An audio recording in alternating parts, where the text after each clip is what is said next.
Tonight, the New York Knicks absolutely dominated the Boston Celtics, put their foot on the gas pedal, and never lifted it up, man. And they deserve to win this game and this series more than ever because, quite frankly, they were just the more clutch team. And executed when it mattered the most. Look at this play here. So, I mean, they're already up 37-61. We're going to break down how they got this lead and basically how they won this series. I mean, just execution to a T. So right here, all we're doing is driving baseline, right? We get that mismatch on Al Horford. We know we have all the speed in the world. So after you see this, you're going to see that weak side rotation from the defense, right? So what we're going to do is we're going to keep Karl-Anthony Towns in that low dunker spot. We're going to send Precious down into the paint just because he's not that much of a shooter. Now from there, all we're going to do is rotate our shooter to that weak side corner because we know most of the rotation from the defense is going to come from that weak side, right? So as Brunson drives in, you see not Karl-Anthony Towns, but you see Kristaps Porzingis find the ball, right? Finds the ball, gets downhill. Now Achua makes himself visible, so Jalen Brown stays down low. And now again, we rotate Miles McBride over to the weak side hole of the defense. And look at this, right? He tries to dump this down to Karl-Anthony Towns, but ultimately gets it back, kicks it right over to McBride, and he drains a wide open three. Again, the number one thing we talk about when looking at this Knicks team is just execution, man. And they did it at a all-time high tonight. And I loved how they never took the foot off the gas pedal. So we're going to break everything down that you need to know because at this point, the game was pretty much over.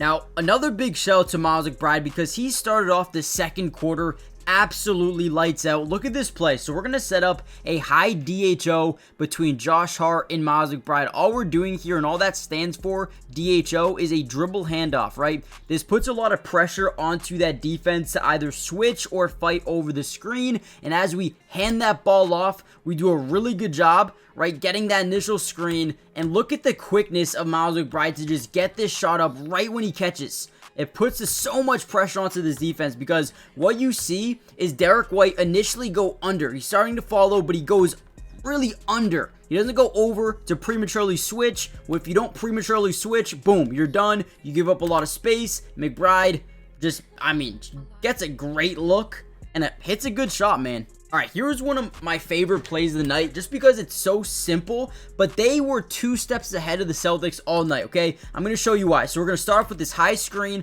by Mitchell Robinson. Now, over on this weak side, you're going to see them set up what's called a stagger away screen, okay, an SAS. Now, what this essentially is when this guy sets an off-ball screen for this guy to get to the top of the key for a 3. However, the Celtics play a defense where this guy's going to try to fight over, and this guy's just going to switch on the screener because they do not want Al Horford having to chase that thing all the way around, right, if that makes any sense. So what they prematurely do is they set up that fake screen. And again, Al wants to just switch on to Mikal while this guy fights over. So what do you guys notice, right? It's wide open. No one's covering it, and the stagger away screen never even happens. They run a play, but they don't run it the right way. Well, technically they ran it perfectly, if you guys understand what I'm saying, right? Again, the execution tonight was amazing.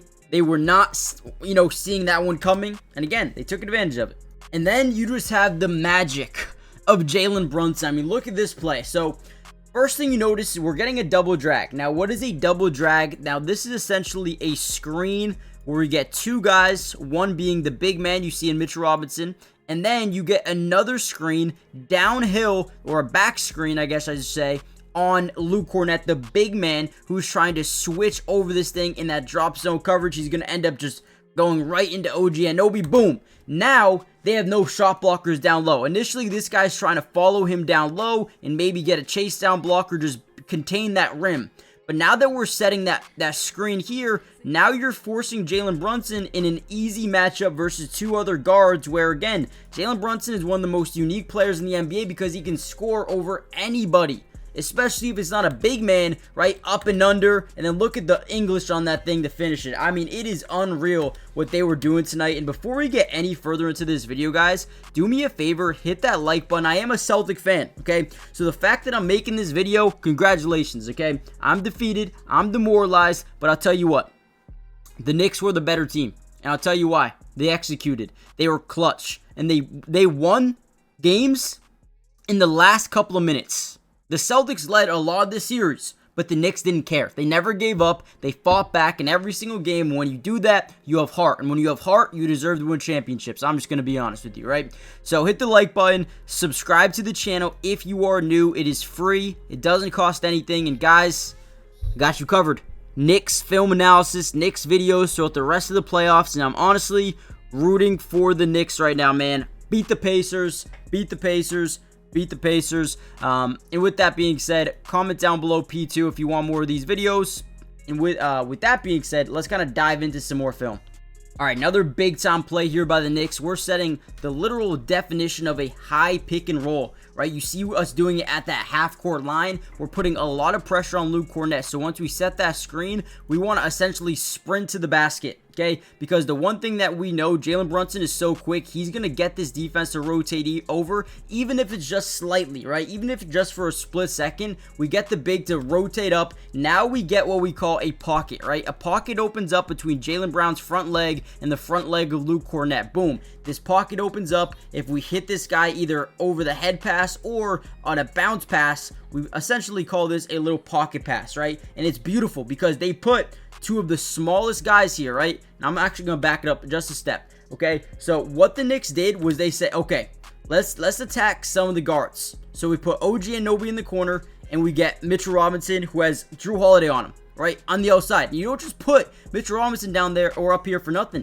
We want to attack their guards, not their bigs, right? So Luke Kornet, he goes and screens. Now we got him out wide. We set a back screen here, which makes it even more difficult for them to get back in front of Josh Hart. Again, pocket pass off the high pick and roll, get the leverage and one. Sound dumb. Guys, I'm telling you, all they did today was execute, right? Quick screen, roll to the basket, and then Miles McBride goes set the back screen. Beautiful job slowing down Luke Kornet.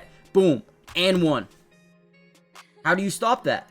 All right. Here we go again. Last play breakdown because, again, at this point, it just felt like this game was over. We're going to set a diagonal screen here on Derek White, and we are going to attack the hell out of Al Horford. We want that switch all day, every day. Boom. Now that we generate this switch, and a lot of teams, they like to double team Jalen Brunson off this thing, but the thing is, you can't. Because Towns is such a versatile big man, can shoot those threes, I'm sorry, you can't do anything but switch initially. So that's what they do, and now you put Al Horford on this island, and this is the thing about what this Knicks team do, right? They put a three-point shooter in the corner. They put a three-point shooter in the corner. And then they put a three-point shooter at top with a dunker spot down low. It puts you in a really tough position as a defense because you have to switch that. If you don't, you let him go downhill into the basket and create a blender of the defense. So either way, you're pretty much screwed. We get that mismatch. We step back and we pull up a three, and the game's over from there. The Celtics were not in this game at all outside of that first quarter. Things went downhill once they started to stop Jaylen Brown, and once they essentially got him in foul trouble, the game was over.